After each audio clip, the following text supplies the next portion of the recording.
Браво. Ве вас покрај мала риба се шала. Ето тоа шанса. Браво, браво, така си. Браво, добро дојде. Јас викам најнекак не.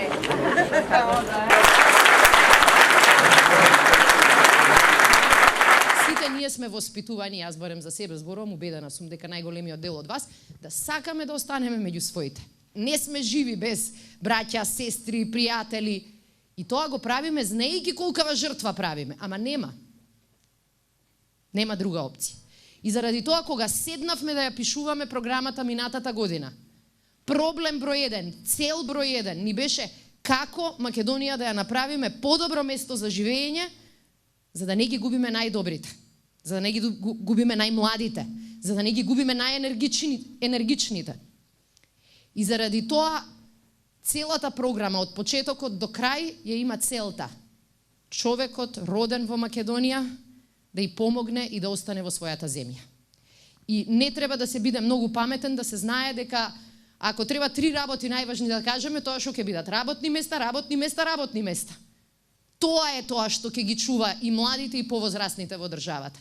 Меѓутоа, не било какви работни места и не работни места само во Државниот завод за статистика напишани. И затоа нашата цел е како да создадеме економија која ќе создава подобри работни места. Ние сметаме дека Македонија може многу повеќе да искористи. И затоа младинската гаранција ја гледаме како еден инструмент на младите да им дадеме шанса да најдат работа или да се прилагодат на потребите од пазарот на трудот. Младите во Македонија сакаат и сами да работат, сакаат и сами да почнат бизнис. Неверојатно тешко е и често пати е неверојатно скапо. Ке влезете, ке не може некој од вас и пробал, ке направиш фирма, ке имаш трошоци, ке заглавиш во бирократски лавиринти, на крај ке дигнеш раци и ке ти остане само долгот. Тоа треба да го олесниме. И заради тоа, бизнис инкубаторите кои што ќе бидат лоцирани во сите региони низ Македонија, ќе обезбедат почетен капитал кој нема да ве заглави. Ова се неколку од мерките чија што цел ќе биде токму тоа, да создадат подобри работни места.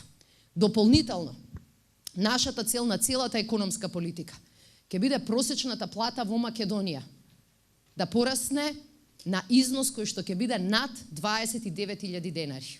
Целосно реновирање на студентските домови во Скопје и изградба на вистински студентски центар кој што ќе овозможи, особено во главниот универзитетски град Скопје, да се студира така како што треба. Да се студира, а без при тоа да се мисли како денеска ќе преживеам бидејќи дождот влезе во собите на студентите. Кога некој краде од буџетот, тоа е сериозен криминал. Ама кога некој ви го краде гласот, тоа е сериозен криминал за следните 4 или 10 години.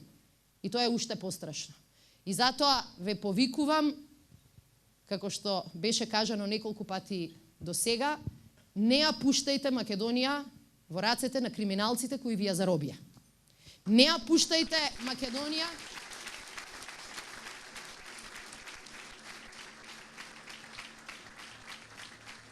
Не ја препуштајте Македонија во рацете на оние кои избркаа 600.000 луѓе назад.